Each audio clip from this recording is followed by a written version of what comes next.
عورت کا جو کفن کا کپڑا ہوتا ہے نا وہ 5 ٹکڑے کا ہوتا ہے، اور اللہ سبحانہ و تعالیٰ ایک مرے ہوئے انسان کی اسپیشلی جب وہ عورت ہوتی ہے تو اللہ اس کا بھی سطر دکھے وہ اسے پسند نہیں کرتا کہ باڈی کا شیپ دکھے. اور ظاہر سی بات ہے اس بات کے بعد اور اس چیز کو دیکھنے کے بعد، اور میں نہیں چاہتی تھی کہ پہلا دن میرے حجاب کا اس دنیا میں میرا آخری دن ہو. مرتے وقت کفن میں تو آج کل جو لوگ کہتے ہیں ہماری زندگی ہماری مرضی اور حجاب نہیں لے سکتے اور پتہ نہیں کیا کیا کہتے ہیں، بٹ جب انسان مرتا ہے نا تو اس سے پوچھا نہیں جاتا ہے کہ آپ کی چوائس ہے کیا، یا آپ کے سر پہ یہ حجاب ڈالے کیا.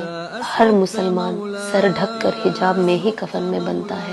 کتنی عجیب بات ہے، اور تو بھی ہم یہ سمجھ نہیں پاتے کہ حجاب کی ویلیو کیا ہے، کہ اللہ ایک مردہ انسان کو بھی بنا حجاب کے قبر میں نہیں ڈال رہا. اللہ سبحانہ و تعالیٰ کی غیرت وہی ہوتی ہے نا اگر ہم دنیاوی ورڈ یوز کرے تو. لیکن دنیا کے ہم کہتے ہیں نا ہم عورتوں کی اور مردوں کی غیرت مر چکی ہے.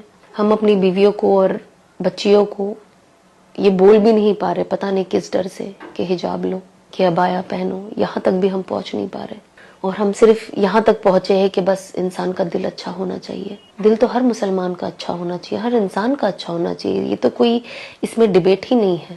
تو جب میں نے میری امی کو دیکھا، میں نے